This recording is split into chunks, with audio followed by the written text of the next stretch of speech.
سیرت مصطفیٰ کے عنوان کو سمجھنے کی توفیق عطا فرمائیں۔ ہجرت کے 7ویں سال کا آخری لمحہ ہے اور آج ہی کے درس میں انشاءاللہ ہجرت کے 8ویں سال کی ابتدا بھی ہم کر دیں گے۔ ہجرت کے آخری سال، ہجرت کے 7ویں سال کے آخری لمحات میں حضرت میمونہ رضی اللہ تعالی عنہا سے میرے محبوب علیہ الصلاۃ والسلام نے نکاح فرمایا، اور آپ رضی اللہ تعالی عنہا میرے محبوب علیہ الصلاۃ والسلام کی چاچی ذات یعنی چاچی کی بہن تھیں، اور اللہ کے محبوب علیہ الصلاۃ والسلام نے حضرت میمونہ رضی اللہ تعالی عنہا کو اپنی نکاح میں رکھ کر امت کا ایک عظیم ماں ہونے کا درجہ بھی عطا فرما دیا۔ جب رسول اللہ علیہ الصلاۃ والسلام عمرے کی ادائیگی سے واپسی پلٹے، 3 دن وعدے کے مطابق آپ وہاں ٹھہرے، آپ نے عمرہ ادا کیا۔ واپسی پر حضرت میمونہ سے نکاح کرنے کے بعد حضرت میمونہ رضی اللہ تعالی عنہا کو اپنی زوجیت میں لینے کے بعد میرے محبوب مدینہ منورہ کی طرف چل پڑتے ہیں، اور پھر یہ مہینہ ماہ ذی الحجہ کا ہے، یعنی 7ویں سنہ ہجری کا آخری مہینہ، اور اگلے ہی ہفتے محرم الحرام کی ابتدا ہے۔ تو عقید و جہاں صلی اللہ علیہ وسلم نے انہیں ازواج مطہرات کے درمیان خیمہ عطا فرمایا، یعنی گھر عطا فرمایا، حجرہ عطا فرمایا، اور اس طرح حضرت میمونہ حضور کے نکاح میں آ گئیں، اور میرے محبوب علیہ الصلاۃ والسلام تبلیغ دین کے معاملات کو اور بہتر سے بہتر کرنے کی کوشش میں لگے رہے، یہاں تک کہ ہجرت کے 8ویں سال کی جب ابتدا ہوئی تو اسی سال ابتدائی ایام کے اندر جنگ موتا بھی ہوئی۔ اس میں خود اللہ کے نبی علیہ الصلاۃ والسلام اپنی ظاہری جسم مقدس کے ساتھ تشریف نہیں لے گئے۔ عقید و جہاں صلی اللہ علیہ وسلم نے اپنے 3000 جانثار صحابہ کرام علیہم رضوان کو اس عظیم مارکے کے لیے روانہ کیا، اور آپ نے فرما دیا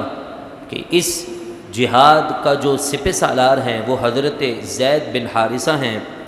اور اگر ان کے ہاتھ سے یہ علم چھوٹ جائے، وہ شہید ہو جائیں، تو یہ علم حضرت جعفر طیار کو دے دیا جائے گا، جو کہ حضرت علی المرتضیٰ رضی اللہ تعالی عنہ کے سگے بھائی ہیں، اور اگر وہ بھی شہید ہو جاتے ہیں تو پھر اس کے بعد حضرت عبداللہ بن رواحہ رضی اللہ تعالی عنہ کو تم یہ جھنڈا دے دینا، اور اس کے بعد اگر ضرورت پڑے تو پھر تم جس کو بہتر سمجھو اپنے درمیان میں سے امیر مقرر کر لینا، اس کی اطاعت اور فرما برداری میں تم جہاد کرتے رہنا، اور پھر واپس ہم سے آ کر ملاقات کر لینا۔ میرے محبوب علیہ الصلاۃ والسلام نے 3000 کا لشکر تیار کیا، اور پھر خود آپ صلی اللہ علیہ وسلم اس قافلے کو چھوڑنے کے لیے مدینہ منورہ کے باہر ایک عظیم جگہ تھی جسے ثنیۃ الوداع کہا جاتا تھا، یعنی وہ ایسا اسٹاپ تھا کہ جہاں پر مہمانوں کو رخصت کیا جاتا، انہیں الوداع کہا جاتا، اللہ حافظ کہا جاتا۔ تو اس مناسبت سے اس جگہ کا نام ہی الوداع کی جگہ پڑ چکی تھی، جس طرح ہمارے علاقوں میں بھی ہوتا ہے کہ کوئی خاص پوائنٹ بن جاتا ہے، اسی وجہ سے اس چوک کا نام، اس علاقے کا نام پڑ جاتا ہے۔ تو رسول اللہ علیہ الصلاۃ آئے ہوئے مسلمانوں کو جب واپسی انہیں رخصت کرتے تو ان کا دل رکھنے کے لیے میرے محبوب وہاں تک تشریف لاتے تھے۔ عقید و جہاں صلی اللہ علیہ وسلم وہاں تک جب تشریف لائے تو راستے میں اس بات کی خبر ملی کہ موتا کے اندر جو یہودیوں نے بہت بڑا لشکر تیار کیا تھا، جس کی تعداد 3 لاکھ ہے، ان کے مقابلے میں ہی لڑنے کے لیے عیسائیوں کا ایک گروہ 1 لاکھ کی فوج لے کر وہاں پہنچ چکا ہے۔ تو حضرت زید بن حارثہ رضی اللہ تعالی عنہ کہنے لگے کہ ہمارا مقصد پورا ہو چکا ہے، ہم واپس چلتے ہیں، یا پھر حضور تک پیغام پہنچاتے ہیں کہ حضور علیہ الصلاۃ والسلام پھر ہمارے لیے کوئی نیا حکم ہمیں ارشاد فرمائے تو ہم اس حکم کے مطابق آگے کا سفر اختیار کرتے ہیں۔ لیکن جب حضرت زید نے اپنا یہ خیال ظاہر کیا تو ریٹن میں عقید جہاں صلی اللہ علیہ وسلم کے تربیت یافتہ صحابہ کرام علیہم رضوان کہنے لگے کہ ہم اس جنگ کو جیتے بغیر واپس نہیں پلٹیں گے۔ کیا آپ کو یاد نہیں کہ میرے محبوب علیہ الصلاۃ والسلام نے روم کے بادشاہ کی طرف قاصد بھیجا تھا، تو ان کے سپاہیوں نے ہمارے مسلمان بھائی حضرت حارث بن عمیر کو کس طرح شہید کیا تھا، انگلیاں کاٹ دیں، ان کے ناخن نکال دیے، ان کی آنکھیں نکال دیں، تو ہم ان کے خون کا بدلہ بھی لیں گے، اور اگر وہ مسلمان ہو گئے تو ٹھیک ہے، اور اگر وہ اسلام کے تابع نہ چلنے لگے تو ہم یہ 3000 کا لشکر ان پر بھاری کر دیں گے، لہذا ہم آر پار کی گیم کھیلیں گے، آر پار سے ہی اپنے آپ کو جیت حاصل کریں گے، یا تو ہمارے لیے شہادت مقدر ہے یا پھر ہم غازی ہو کر واپس حضور کے دربار میں پہنچ جائیں گے، اس کے علاوہ ہمارے پاس کوئی راستہ نہیں ہے۔ جب مسلمانوں کا شوق جہاد اور جذبہ جہاد حضرت زید بن حارثہ نے دیکھا رضی اللہ تعالی عنہ، تو آپ نے اپنے اس جو ارادہ تھا کہ ہم یہیں رک کر حضور کے فرمان کا انتظار کرتے ہیں، حضور کے حکم کا انتظار کرتے ہیں، یا پھر پلٹ کر مدینے چلے جاتے ہیں، تو اس آپ نے ارادے کو جو ہے وہ اپنے ذہن سے ہٹا دیا، اور پھر آپ نے اپنے ان ساتھیوں کے ساتھ آگے کے سفر اختیار کیا۔ اور یہ بات ذہن میں رکھیں کہ جنگ موتا جو ہے نا سن 8 ہجری کی ابتدا میں، اس کی وجہ بھی حضرت حارث بن عمیر رضی اللہ تعالی عنہ کا خون بنا، کہ جب صلح حدیبیہ ہو گئی تو عقید جہاں صلی اللہ علیہ وسلم نے مختلف صحابہ کرام علیہم رضوان کو بادشاہوں کے دربار میں بھیجا تھا، اپنا دین اسلام کا پیغام اور خط لے کر، قاصد بنا کر، اور اس زمانے میں اور آج کے زمانے میں بھی یہی جو ہے فیصلہ ہے کہ قاصد کو ہاتھ کوئی نہیں لگائے گا، اس کی جان، اس کے مال، اس کی عزت آبرو کی حفاظت اس حکومت پر ہوگی، لیکن رسول اللہ علیہ الصلاۃ والسلام کے قاصد کے ساتھ ان یہودیوں نے بڑا ہی بے رحمانہ سلوک کیا، اس وجہ سے اللہ کے نبی علیہ الصلاۃ والسلام نے 3000 کا لشکر موتا کی طرف بھیج دیا تھا، اور موتا ایک جگہ کا نام ہے، اس کی سپہ سالاری حضرت زید کو عطا فرمائی، اور پھر حضرت زید بن حارثہ رضی اللہ تعالی عنہ اس اشکی کے مقابلے میں عیسائی آ چکے ہیں، انہیں اس جگہ پر قبضہ کرنا ہے، واپس پلٹ پڑتے ہیں۔ مسلمانوں کا جذبہ جہاد دیکھ کر، شوق شہادت دیکھ کر پھر مسلمان آگے بڑھتے رہے، یہاں تک کہ رسول اللہ علیہ الصلاۃ والسلام کے فرمان کے مطابق ایک ایسی جگہ پر جا کر پہنچے جہاں ان کے مقابلے میں 3 لاکھ کا لشکر اور مسلمانوں کی جماعت میں سے صرف 3000 افراد، بعض کہتے ہیں 7 لاکھ، بعض کہتے ہیں 1 لاکھ، لاکھ ہوں کہ 7 لاکھ ہوں کہ 5 لاکھ ہوں کہ 3 لاکھ ہوں، ان کا مقابلہ 3000 افراد کا لشکر کر دے، بظاہر عقل میں نہیں آتا ہے۔ اگر بالفرض تاریخ کے ایک قول کے مطابق ہم لاکھ افراد بھی مان لیں کافروں کی جانب سے، تو کہاں لاکھ جنگجو قسم کے، جن کے پاس جنگی لباس بھی ہے، کھانے پینے کی اشیاء بھی مکمل ہے، اپنے شہر میں موجود ہیں، اور وہ 3000 کا لشکر مدینے سے موتا کی طرف، جو آج بھی تقریباً کوئی 750 یا 650 کلومیٹر کے درمیان کا فاصلہ ہے، اتنا دور سفر کر کے پہنچے ہیں۔ سفر کی تھکن الگ ہے، آج کل کی فیسلٹیز بھی نہیں کہ 4 ویل کار میں چلے گئے، گھوڑوں پر، اونٹوں پر اور سواریوں پر پیدل چلتے چلتے یہ گئے۔ جب جنگ موتا کا وہ دن، عظیم دن آ چکا، سارے مسلمان جہاد کے لیے تیار تھے۔ حضرت زید بن حارثہ رضی اللہ تعالی عنہ نے حضور کے فرمان کے مطابق آگے بڑھ کر ان کفار کے لشکر کو اسلام کی دعوت دی، جس کے جواب میں انہوں نے ہاں نہ کے جواب دینے کے بجائے تیروں اور تلواریں برسانا شروع کر دی۔ یہ منظر دیکھ کر مسلمان بھی جنگ کے لیے تیار ہو گئے۔ لشکر اسلام کے سپہ سالار حضرت زید بن حارثہ رضی اللہ تعالی عنہ اپنے گھوڑے سے اتر کر ان کے لشکر میں پیدل ہی چلے گئے اور اپنے ہاتھ میں تلوار لے کر ان کا کام تمام کرنے لگے۔ کہاں اتنا بڑا لشکر، کہاں اکیلے تنہا، پیچھے ابھی فوج آ رہی ہے۔ آپ نے ایسی بہادری کے ساتھ لڑائی کی کہ بالآخر جنگ موتا کے موقع پر آپ کی شہادت مقدر میں تھی، اور چند ہی لمحوں کے بعد مسلمانوں کے سپہ سالار حضرت زید بن حارثہ اس میدان میں شہید ہو جاتے ہیں۔ جیسے ہی ان کے ہاتھ سے علم گرنے لگا، آگے بڑھ کر حضرت جعفر بن ابی طالب جو کہ حضرت علی کے بھائی ہیں آگے بڑھتے ہیں، جھنڈے کو اٹھا کر کمان کو سیدھی کرتے ہیں اور مسلمانوں کے لشکر کے ساتھ بھرپور طریقے سے جواب دیتے ہیں، یہاں تک کہ انہوں نے یہ ارادہ کیا کہ یہ سپہ سالار بڑا جنگجو ہے اور قوت بھی اس کے بازوؤں کے اندر بہت ہے، ان کے خاندانوں کی ہم نے کہانیاں پڑھی ہیں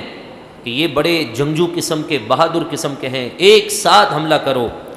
حضرت علی رضی اللہ تعالی عنہ کے بھائی حضرت جعفر کی طرف 500 افراد نے یکدم حملہ کیا، کسی نے تیر برسایا، کسی نے تلوار چلا دی، یہاں تک کہ آپ کا ایک بازو شہید ہو گیا۔ ایک ہاتھ میں تلوار تھی، ایک ہاتھ میں علم تھا، جھنڈا تھا، پوری اس لشکر کی جو ہے ترجمانی کرتے ہوئے اب ایک ہاتھ کٹ چکا ہے، آپ نے اسی ہاتھ سے جو ہے جھنڈا بھی پکڑ لیا اور اسی ہاتھ سے کافروں کو گاجر مولی کی طرح کاٹتے جا رہے تھے۔ اب کچھ ہی لمحے کے بعد مزید 500 افراد یا 700 افراد نے یکدم حملہ کیا تو ایک کا نشانہ آپ کے ہاتھ پر لگا اور آپ کا دوسرا ہاتھ بھی شہید ہو گیا۔ پھر اس کے بعد آپ نے اس جھنڈے کو اپنے منہ کے اندر دبا دیا اور پھر نہ ہاتھ بچے ہیں نہ کچھ، لیکن اس کیفیت کے اندر بھی کسی کافر کے اندر اتنی جرت اور طاقت نہیں تھی کہ وہ پیچھے سے یا آگے سے وار کر سکے، بلکہ وہ کبھی سیدھی جانب سے چھپ کر وار کرتے، کبھی بائیں جانب سے، یہاں تک کہ کسی میں اتنی طاقت نہ تھی کہ وہ سامنے سے مقابلہ کرتے۔ جتنے بھی وار کے نشان لگے ہیں وہ پیچھے سے چھپ چھپ کر آتے رہے اور پھر بالآخر آپ بھی جام شہادت نوش کر جاتے ہیں۔ پھر اس کے بعد رسول اللہ صلی اللہ علیہ وسلم کے فرمان کے مطابق حضرت جعفر رضی اللہ تعالی عنہ کے بعد حضرت عبداللہ بن رواحہ رضی اللہ تعالی عنہ نے اسلام کا جھنڈا اپنے ہاتھ میں بلند کر لیا، اور اسی طرح آپ بھی لڑتے لڑتے جام شہادت نوش کر جاتے ہیں۔ اللہ تبارک و تعالی کی تلواروں میں سے ایک تلوار، اللہ کے شیروں میں سے ایک شیر حضرت خالد بن ولید کو اپنا لیڈر اور اپنا امیر مقرر کر لیا۔ آپ نے تقریباً سورج کے چڑھتے ہی جس وقت آپ کو امارت ملی، آپ کو وہ عہدہ ملا، شام تک آپ نے 9 تلواریں کافروں پر مار مار کر توڑ دی تھیں، اور یہ سارا منظر بخاری شریف جلد نمبر 2 صفحہ نمبر 611 غزوہ اور جنگ موتا کے واقعے کے اندر حدیث پاک کے جو الفاظ ہیں اس کے اندر میرے محبوب علیہ الصلاۃ والسلام کے یہ الفاظ تھے کہ آپ نے سارے صحابہ کرام کو مسجد نبوی میں جمع کر لیا جو اس وقت مدینے میں موجود تھے، اور یہ منظر آپ اپنی آنکھوں سے دیکھ رہے تھے۔ 600 کلومیٹر دور موتا کا وہ جنگ ہو رہی ہے، موتا کی وہ جنگ ہو رہی ہے، لیکن آپ مدینے میں ممبر پر موجود ہیں اور صحابہ کرام علیہم رضوان آپ کے درمیان موجود ہیں۔ آپ صحابہ کرام علیہم رضوان کو وہاں آنکھوں دیکھا حال بتا رہے ہیں۔ میرا سوال ہے، لوگ سیرت النبی کانفرنس کرتے ہیں میلاد مصطفیٰ کے موقع پر، 12ویں شب کو سیرت النبی کانفرنس کی جاتی ہے، کریں، ہمیں کسی سے کوئی سروکار نہیں۔ میلاد مصطفیٰ کے نام کو چھپانے کے لیے سیرت کا سہارا لیا جاتا ہے، تو سیرت کی کتابوں کے اندر، بخاری شریف کے اندر، مسلم شریف کے اندر، بے شمار احادیث کی کتابوں کے اندر یہ بات تو موجود ہے کہ اللہ کے نبی علیہ الصلاۃ والسلام نے مسجد نبوی میں بیٹھ کر جنگ موتا کے سارے واقعے کو صحابہ کرام علیہم رضوان کے درمیان اس طرح بیان کیا کہ آپ فرما رہے تھے کہ اب یہ زید نے جھنڈا سنبھال لیا ہے،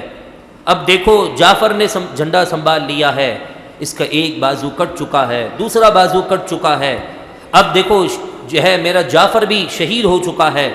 اور پھر اس کے بعد عبداللہ بن رواحہ نے جو ہے علم کو سنبھال لیا ہے، مسلمانوں کی کمان سنبھال لی ہے، وہ دیکھو یہ بھی شہید ہو چکا ہے۔ اب کیا فرماتے ہیں؟ آپ فرماتے ہیں کہ اس کے بعد اللہ کے نبی علیہ الصلاۃ والسلام نے فرمایا کہ اب لوگوں نے بالاتفاق اللہ کی تلواروں میں سے ایک تلوار کو جھنڈا دے دیا ہے، اس سے میری مراد خالد بن ولید ہے۔ اس نے دیکھو اللہ تبارک و تعالیٰ نے اس کے ہاتھوں سے مسلمانوں کو فتح عطا فرما دی ہے۔ صبح سے لے کر شام تک میرے محبوب مسجد نبوی میں بیٹھ کر جنگ موتا کے سارے واقعے کو بیان کر رہے ہیں۔ حوالہ آپ نوٹ کر سکتے ہیں، پھر میں آپ کے سامنے یہ حوالہ رکھ دیتا ہوں۔ بخاری شریف جلد نمبر 2 صفحہ نمبر 611 اور غزوہ موتا کی یہ حدیث بڑی طویل ہے، جس میں میرے محبوب نے اپنی آنکھوں سے وہ منظر دیکھا اور صحابہ کو بیان کیا، اور پھر شام کے وقت آپ نے فرمایا کہ اللہ تبارک و تعالیٰ نے خالد بن ولید کے صدقے سے مسلمانوں کو فتح عطا فرما دی ہے۔ پھر اس کے بعد اس جنگ کے اندر صرف اور صرف 11 افراد مسلمانوں کے شہید ہوئے۔ کہاں 3 لاکھ کا لشکر تھا اور مسلمانوں کے افراد صرف 3000 تھے۔ ان 3000 میں سے عزم اتنا پختہ، رب کی ذات پر یقین اتنا کامل، حضور کے فرمان پر ایسا آنکھیں بند کر کے بھروسہ کہ فرمایا تھا کہ اس کے بعد ہم ملاقات کریں گے، تو کیسا یقین کہ 11 افراد جلیل القدر صحابہ نے جام شہادت نوش کیا اور ان کے خون کی برکت سے اللہ نے مسلمانوں کو فتح عطا فرما دی۔ میرا سوال ہے، وہاں پر بڑے بڑے جلیل القدر صحابہ کی انگلیاں کاٹی گئیں، بازو کاٹے گئے، ان کے جسموں پر غسل کے وقت جب نشانات دیکھے گئے تو کسی کے جسم پر 90 نشان تھے تلوار کے، کسی کا جسم کا کوئی حصہ نظر ہی نہیں آ رہا تھا۔ دین کی خاطر انہوں نے تو اپنے شہر مدینہ کو چھوڑ کر وہ عظیم مدینہ کہ جس کی آب و ہوا میں بھی اللہ نے شفا رکھی ہے، اس پیارے شہر کو چھوڑ کر دین کی بقا کے لیے، دین اسلام کے پیغام کو پہنچانے کے لیے صحابہ کرام علیہم رضوان اتنا دور دور تر چل کر گئے ہیں۔ میں آپ کے ضمیروں سے اپنے آپ سے پوچھتا ہوں، میں نے دین اسلام کے لیے کیا کیا ہے؟ آپ نے دین اسلام کے لیے کتنی قربانیاں دی ہیں؟ میں اپنے آپ سے پوچھوں، آپ اپنے آپ سے پوچھیں۔ ہر سال ہم یہ مہینے گزار دیتے ہیں، ایک سال وہ بھی آئے گا کہ اسی طرح مجمع لگا ہوگا اور ہم قبر کے اندر سو رہے ہوں گے۔ قیامت کا منظر ہوگا، قیامت میں اگر حضور نے پوچھ ہی لیا کہ میرے دین کے لیے تو میرے چاچا کے بیٹے جعفر کے ٹکڑے کیے گئے، میرے چاچا حضرت حمزہ کو شہید کیا گیا احد کے میدان میں، اور پھر وہاں تو اتنے جلیل القدر میرے غلاموں نے جام شہادت نوش کیا، تم نے دین اسلام کے لیے کیا کیا ہے؟ تو نہ میرے پاس کوئی جواب ہوگا، نہ آپ کے پاس کوئی جواب ہوگا۔ لہذا ہم اتنا جواب دینے کی کوشش ضرور کر لیں کہ ہم اپنے دین کو کم از کم دین کی نظر سے پڑھیں، دین کی نظر کو اپنی نظر سے نہیں۔ جہاں ہم نے عینت اپنے من کا اور اپنے مطلب کا لگا لیا، وہاں پھر دین اسلام کی وہ حقانیت اور وہ روحانیت انسان کو نصیب نہیں ہوتی ہے۔ ہاتھ اٹھا کر دعا کریں، اللہ رب العزت ہم سب کو دین اسلام اور سیرت مصطفیٰ کو دین اسلام کے آئینے میں سمجھنے کی توفیق عطا فرمائیں۔ یقیناً جب ہم اس طرح سمجھ لیں گے تو ہماری زندگیاں بھی پرسکون ہوں گی۔ آج افراتفری ہے، لوگ لوٹ مار کر رہے ہیں، آئے دن بینک لوٹ رہے ہیں، لوگوں کی جانیں جا رہی ہیں، پیسہ بھی لے جاتے ہیں، جان بھی لے جاتے ہیں۔ کہیں ایسا تو نہیں کہ ہم نے رب کو ناراض کر دیا ہے؟ کہیں ایسا تو نہیں کہ ہم نے اپنی مسجدوں کو ویران کر کے، قرآن پاک کو غلاف میں بند کر کے، زلدان میں بند کر کے کبڈوں کے اندر زینت تو نہیں بنا دیا؟ اگر ایسا ہی ہے تو پھر انتظار کریں مزید 3 مہینے اور، کہ ملک پاکستان اور شہر کراچی کے حالات کس انداز میں کس طرف جانے والے ہیں۔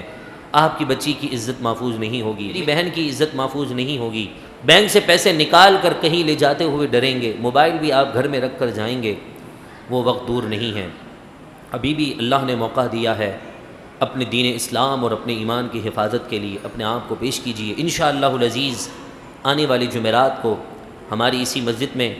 بعد نماز عشاء فوراً ایک عظیم الشان تاجدار ختم نبوت کانفرنس کا اہتمام کیا جا رہا ہے، اور سے اعلیٰ حضرت امام عشق و محبت کے حوالے سے تو آپ سے گزارش ہے، امام حسین کا یوم تو سب مناتے ہیں، مگر ان کے بڑے بھائی امام حسن مجتبیٰ کا بھی یوم ہم سنیوں کو منانا چاہیے۔ ان کی نسبت اسی مہینے کی 28 تاریخ ہے، اسی مناسبت سے آنے والی جمعرات کو انشاءاللہ